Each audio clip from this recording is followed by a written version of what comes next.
காலை வேளையிலும் உடைய தியானத்திற்கு ஆண்டவர் கொடுக்கிற வார்த்தை மார்க்கு எழுதின சுவிசேஷம் 2வது அதிகாரம் முதல் 5 வசனங்களை முதலாவது வாசிக்கிறேன். சில நாட்களுக்கு பின்பு அவர் மறுபடியும் கப்பர்நகூம் போனார். அவர் வீட்டில் இருக்கிறார் என்று ஜனங்கள் கேள்விப்பட்டு உடனே வாசலுக்கு முன்னும் நிற்கக்கூடாதபடிக்கு அநேகர் கூடி வந்தார்கள். அவர்களுக்கு வசனத்தை போதித்தார். அப்பொழுது 4 பேர் ஒரு திமிர்வாதக்காரனை சுமந்து கொண்டு அவரிடத்தில் வந்தார்கள். ஜனக்கூட்டத்து நிமித்தம் அவருக்கு சமீபமாய் சேரக்கூடாமல் அவர் இருந்த வீட்டின் மேற்கூரையை பிரித்து திறப்பாக்கி திமிர்வாதக்காரன் கிடக்கிற படுக்கையை இறக்கினார்கள். இயேசு அவர்கள் விசுவாசத்தை கண்டு திமிர்வாதக்காரனை நோக்கி, மகனே, உன் பாவங்கள் உனக்கு மன்னிக்கப்பட்டது என்றார். அங்கே உட்கார்ந்து தொடர்ந்து 10ஆம் வசனம் வரைக்கும் வாசிக்கிறேன். அங்கே உட்கார்ந்திருந்த வேதபாரகரில் சிலர், இவன் இப்படி தேவதூஷணம் சொல்லுகிறது என்ன? தேவன் ஒருவரை என்று பாவங்களை மன்னிக்கத்தக்கவர் யார் என்று தங்கள் இருதயங்களில் சிந்தித்துக் கொண்டிருந்தார்கள்.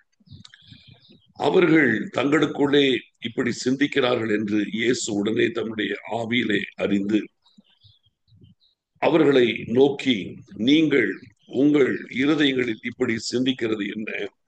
உன் பாவங்கள் உனக்கு மன்னிக்கப்பட்டது என்று சொல்வதோ, எழுந்து உன் படுக்கை எடுத்துக்கொண்டு போ என்று சொல்வதோ எது எளிது? பூமியிலே பாவங்களை மன்னிக்க மனுஷகுமாரனுக்கு அதிகாரம் உண்டு என்பதை நீங்கள் அறிய வேண்டும் என்று சொல்லி திமிர்வாதக்காரனை நோக்கி, நீ எழுந்து உன் படுக்கையை எடுத்துக்கொண்டு உன் வீட்டிற்கு போ என்று உனக்கு சொல்லுகிறேன் என்றார். உடனே அவன் எழுந்து தன் படுக்கையை எடுத்துக்கொண்டு எல்லாருக்கும் முன்பாக போனான். அப்பொழுது எல்லாரும் ஆச்சரியப்பட்டு, நாம் ஒரு காலம் இப்படி கண்டதில்லை என்று சொல்லி தேவனை மகிமைப்படுத்தினார்கள். இது ஒரு நல்ல சம்பவம். இந்த சம்பவத்திலே ஒரு விஷயத்தை ஆண்டவர் நமக்கு வலியுறுத்துகிறார், நமக்கு சொல்லிக் கொடுக்கிறார். கைகால் செயலிழந்து போனவன், பேரலைட்டிக், கம்ப்ளீட்டா பேரலைஸ் ஆன நிலைமையில் இருக்கிறார். 4 பேர் இந்த மனுஷனை சுமந்து கொண்டு வருகிறார்கள். அப்படின்னா கிட்டத்தட்ட டெட் பாடி மாதிரி நிலைமைதான் அவருக்கு இருந்திருக்கு. சுமந்து கொண்டு வந்தவர்கள் அந்த வீட்டிலே ஏராளமான கூட்டம், உள்ளேயும் வெளியெல்லாம் ஜனங்கள் அப்படியே நிறைஞ்சிருக்கிறாங்க. அதனாலே இந்த மனுஷனை இயேசு கிறிஸ்து இடத்துல கொண்டு வர முடியல, பக்கத்துல கொண்டு வர முடியல. ஆனாலும் இவர்கள் தங்களுடைய முயற்சியை கைவிடாமல் அந்த வீட்டு, அது ஒரு ஓடு வீடா இருந்தது, மேலே ஏறினாங்க. அதன் கூரையை பிரித்து திறந்தாங்களாம். அந்த ஓடுகளை பிரித்து திறந்து அவர்கள் ஒரு கயிறை கட்டி இயேசு கிறிஸ்து இந்த இடத்துல அப்படியே மேல இருந்து கயிறை இறக்குறாங்க, கயிறோட அந்த கட்டளோட இறக்குறாங்க. அப்பொழுது இயேசு கிறிஸ்துவோட விசுவாசத்தை பார்க்கிறார். எவ்வளவு விசுவாசம் இருந்தால் இந்த 4 பேரும் இவனை சுகமாக்குவதற்காக எவ்வளவு விசுவாசத்தோடு எனக்கு முன்பாக அந்த ஓட்டை திறந்து கயிறை கட்டி இறக்குறாங்களே அப்படின்னு ஆச்சரியப்பட்டார். ஆச்சரியப்பட்டுட்டு அடுத்த ஒரே வார்த்தை சொல்றாரு, மகனே, உன் பாவங்கள் உனக்கு மன்னிக்கப்பட்டது அப்படின்னு அந்த பாதிக்கப்பட்ட மனுஷனை பார்த்து சொல்றாரு. அப்பொழுது அங்கிருந்த வேதபாரகர் சிலர், இவன் தேவதூஷணம் சொல்லுகிறது என்ன? தேவனாகிய கர்த்தர் அவர் மட்டும்தான் பாவத்தை மன்னிக்க கூடியவர். இந்த இயேசு இவர் எப்படி மன்னிக்க முடியும்? இவர் மனிதன் தானே, மனிதனாக இருக்கிறாரு, இவரால் எப்படி பாவத்தெல்லாம் மன்னிக்க முடியும் என்று சொல்லி தங்களுக்குள்ளேயே இயேசு கிறிஸ்துவுக்கு எதிரான ஒரு சிந்தனையை அவர்கள் கொண்டார்கள். ஆண்டவர் ஆவியிலே அவருடைய சிந்தனைகளை அறிந்தார். அவங்க மனசுல என்னென்னலாம் எண்ணங்கள் ஓடுது என்பது அவருக்கு தெரியுது.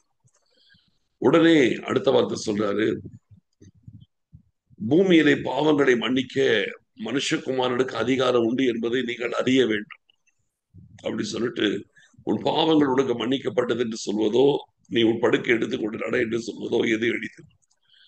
ஆகினாலே பூமியிலே பாவங்களை மன்னிக்க மனுஷகுமாரனாக எனக்கு அதிகாரம் உண்டு என்பதை நீங்கள் எல்லாம் அறியணும் என்று சொல்லி அதன் பிறகு உன் படுக்கை எடுத்துக்கொண்டு வீட்டுக்கு போனாரு. உடனே அவன் சுகமடைந்து எழுந்து நடந்து போயிட்டான். நல்லா கவனிக்கணும். இதனிடத்தில் இயேசு கிறிஸ்து திரும்ப திரும்ப ஒரு காரியத்தை வலியுறுத்துகிறார். பூமியிலே மனுஷனுடைய பாவங்களை மன்னிக்க மனுஷகுமாரனுக்கு அதிகாரம் உண்டு என்பதை நீங்கள் அறிய வேண்டும். ஏன் அறியணும்? இவங்க அறியாமல் இருக்கிறாங்க, அதனால சொல்றாரு அறிய வேண்டும். இன்னைக்கும் இது போல நிறைய பேர் வியாதியோடு கூட வருகிறவர்கள் இருக்கிறார்கள், பலவிதமான பிரச்சனைகளோடு வருகிறவர்கள் இருக்கிறாங்க. வியாதி மட்டுமல்ல, பல பிரச்சனைகள், குடும்ப பிரச்சனைகள், பண பிரச்சனைகள் மற்றும் எத்தனையோ பிரச்சனைகள் இருக்கு. சமாதானத்தை கெடுக்கக்கூடிய சூழ்நிலைகள், வேலையில பிரச்சனைகள், தங்களுடைய தனிப்பட்ட ஆவிக்குரிய வாழ்க்கை இருக்கிற பிரச்சனைகள், பரிசுத்த வாழ்க்கைக்குரிய பிரச்சனைகள், இப்படி ஏதோ ஒரு பிரச்சனை இருக்கிறது. சரீரத்துல வியாதி இருக்கிறது, என்னமோ ஒரு ப்ராப்ளத்தில் இருக்கிறாங்க, சாப கட்டுகளில் இருக்கிறாங்க, பல விதமான பாதிப்புகளை ஏதோ ஒரு விதத்துல சந்தித்துக் கொண்டிருக்கிறாங்க. அந்த பிரச்சனை சால்வ் ஆக வேண்டும் என்று பிரயாசப்படுறாங்க. பாருங்க, இவங்கள மாதிரி யாருமே பிரயாசப்பட்டிருக்க முடியாது. இந்த 4 பேரும் சேர்ந்து அவனை தூக்கிட்டு அவ்வளவு தூரம் வந்திருக்கிறாங்க. ஆனால் இயேசு கிறிஸ்து இருக்கிற இடத்திலே உள்ளே கிட்ட கொண்டு போக முடியல. உடனே முடியலன்னு சொல்லிட்டு அவங்க திரும்பி போல முயற்சி அதிகமாக்கி அந்த ஓட்டு வீட்டின் மேல் ஏறி அந்த ஓடுகளை திறந்து கயிறை கட்டி அப்படியே இறக்குறாங்க. எவ்வளவு ஒரு விசுவாசம் உள்ள ஒரு செய்கை. ஆனா இயேசு கிறிஸ்து ரொம்ப கூலா சாதாரணமா சொல்றாரு, மகனே உன் பாவங்கள் உனக்கு மன்னிக்கப்பட்டது. அதை புரிந்து கொள்ளாமல் திருப்பி கேட்கிறாங்க, பூமியில பாவங்களை மன்னிக்க இவர் யார் அப்படின்னு இயேசு கிறிஸ்துவ திருப்பி கேட்கிறாங்க. அப்போ ஆண்டவர் திருப்பி அதை விட்டுடல. ஜனங்க எதிர்க்கிறாங்கன்றதுக்காக விட்டுடல. திருப்பி சொல்றாரு, உன் பாவங்கள் உனக்கு மன்னிக்கப்பட்டது என்று சொல்வதோ, உன் படுக்கை எடுத்துக்கொண்டு உன் வீட்டுக்கு போ என்று சொல்வதோ எது எளிது? பூமியிலே பாவங்களை மன்னிக்க மனுஷகுமாரனுக்கு அதிகாரம் உண்டு என்பதை நீங்கள் அறிய வேண்டும். பூமியிலே பாவங்களை மன்னிக்க மனுஷகுமாரனுக்கு அதிகாரம் உண்டு என்பதை கண்டிப்பா நீங்க அறியணும். இது தெரியாம இருக்கிறதுனாலதான் இப்படி வியாதி, இப்படி தெரியாமல் இருக்கிறதுனால இப்படி பேரலைஸ் ஆனது. இது மாத்திரம் தெரிந்திருந்தாலும் இப்படி ஆயிருக்கவே வேண்டியது கிடையாது. உன் வாழ்க்கையில் இருக்கிறதான பாவம் தான் உன்னுடைய பிரச்சனைகளுக்கு காரணம் என்பது உனக்கு தெரியல. அதுதான் சொல்ல வர. இதை அறிய வேண்டும். இது அறியாமல் இருக்கிறதாலதான் இந்த பிரச்சனை. இவருடைய வாழ்க்கையில் இந்த பிரச்சனை இருந்ததுக்கு காரணம் தன் பாவத்தை குறித்து ஒரு உணர்வு இல்லை. பாவங்களை மன்னிப்பதற்கு இயேசு கிறிஸ்துக்கு அதிகாரம் உண்டு என்பது உணரவில்லை. ஆனால் இப்போ ஆண்டவர் சொல்றாரு, நான் கிளியர் பண்றேன், உன்னை சுகமாக்க முதலாவது பாவத்தை மன்னித்து விடுகிறேன், அதன் பிறகு இதற்குரிய நோய் வந்ததே அதிலிருந்து உனக்கு விடுதலை கொடுத்து விடுகிறேன் ஆண்டவர். அப்போ இன்னைக்கு சொல்றேன், நம்முடைய வாழ்க்கையில நீங்கள் ஏதோ ஒரு பிரச்சனையில் இருக்கலாம். ஆவிக்குரிய வாழ்க்கையிலோ மற்ற எந்த காரியத்திலோ ஏதோ ஒரு இடத்துல நீங்க பிரச்சனைகளை பொழுது உட்கார்ந்து கொண்டிருக்கலாம். என்ன செய்வது என்று தெரியாம, எப்படி இதை ரெக்டிஃபை பண்றதுன்னு தெரியாம, எப்படி இந்த பிரச்சனைகளுக்கு முடிவு கொண்டு வரது தெரியாம, உங்க வாழ்க்கையில ஏதோ ஒரு பிரச்சனையை நீங்கள் சுமந்து கொண்டிருக்கிறீர்கள். அந்த பிரச்சனை முடிவில்லாமல் உங்க வாழ்க்கையில தொடர்ந்து கொண்டிருக்கிறது. ஆனால் இன்றைக்கு ஆண்டவர் அதை முடித்து வைக்க வேண்டும் என்று விரும்புகிறார். குறிப்பாய் சரீரத்தில் இருக்கிற வியாதிகள், நோய்கள், இதிலிருந்து கர்த்தர் உங்களுக்கு விடுதலை கொடுத்து உங்களை நேர்த்தியாய் நடத்துவதற்கு அவர் சித்தமா இருக்கிறார். ஆனால் அதற்கு ஒத்துழைப்பு கொடுக்க பூமியிலே பாவத்தை நாம் அவரிடத்தில் அறிக்கையிடுவதை, அதனுடைய மேன்மையை, அதன் அவசியத்தை புரிந்து கொள்ளாமல் இருக்கிறோம். இதுதான் கஷ்டம். பாவ மன்னிப்பு என்பது எவ்வளவு முக்கியம் என்பதை நிறைய பேர் புரிகிறது கிடையாது. சுயநீதி, என்ன பார்த்து திருப்பி திருப்பி பாவரிக்கப்பண்ணு சொல்றதா? நான் தான் ஏற்கனவே பாவரிக்கலாம் பண்ணிட்டேனே. உடனே தங்களுடைய வாழ்க்கையிலே தாங்கள் ரொம்ப பெரிய நீதிமானாக இவர்கள் காட்டிக் கொள்வார்கள், நினைப்பார்கள். தங்களுடைய பிரச்சனைகளுக்கு பாவம் ஒரு காரணமாக இருக்க முடியும் என்பதை நிறைய பேர் உணர்கிறதே கிடையாது. தங்க வாழ்க்கை இருக்கிற பிரச்சனைகள், தங்க வாழ்க்கை இருக்கிற போராட்டங்கள், தங்க வாழ்க்கை இருக்கிறதான சரிவுகள், தங்க வாழ்க்கையில வருகிறதான எல்லா காரியங்களுக்கு பின்பாக அசுத்தாவிதான் இருக்கிறது. அவருடைய பாவம் அசுத்தாவினால் கொண்டு வரப்படுகிற பாவங்கள் இருக்கிறது. அந்த ஆவிகள் பாவத்தின் மூலமாக பலவீனங்களை ஏற்படுத்துகிறது. இதனுடைய ரகசியத்தை உணராமல் இருக்கிறாங்க. பாவம் அசுத்தாவிகளுக்கு வாய்ப்பை கொடுக்கும். அசுத்தாவிகள் வியாதிகளையும் பலவீனங்களையும் கொண்டு வந்து தெரிவிக்கும். அப்போ ரூட் காஸ் என்ன அப்படின்னு பாத்தீங்கன்னா பாவமாகத்தான் இருக்கு. அந்த பிரச்சனையுடைய ரூட் காஸ் என்னன்னா பாவம் தான், நினைக்கப்படாத பாவம்.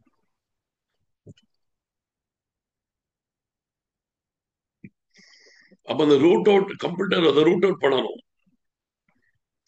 அந்த பிரச்சனைகளுக்கு காரணமாக இருக்கிற பாவம், அந்த பிசாசு ஆதிக்கம் செலுத்துவதற்கு காரணமாக இருக்கிற பாவம், அதை தேவ சமூகத்திலே நாம் அறிக்கையிட்டு மனத்தாழ்மையோடு நம்மை தாழ்த்தி அர்ப்பணிக்கும் போது அந்த ஆவிகளுடைய ஆதிக்கங்கள் முறிக்கப்படுகிறது. உடனே அந்த நபருக்கு விடுதலை கிடைக்கிறது. அப்ப ஜெபிக்கும் போது விசுவாசம் உள்ள ஜெபம் பிணியாளிகளை ரட்சிக்கிறது.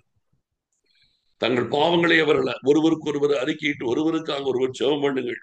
அப்பொழுது விசுவாசம் உள்ள ஜெபம் பிணியாளியை ரட்சிக்கும் என்று வேதம் சொல்லுகிறது.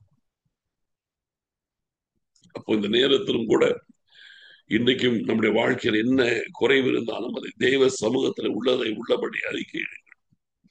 ஏதோ ஒரு பிரச்சனை, ஏதோ ஒரு போராட்டம், ஏதோ ஒரு வேதனை, ஏதோ ஒரு காரியம் வாழ்க்கையை பாதித்துக் கொண்டிருக்கிறது. இன்றைக்கு கர்த்தருடைய ஆசீர்வதிக்க கூடாதபடிக்கு என்ன தடைகள் இருக்கிறது என்பதை பாருங்கள்.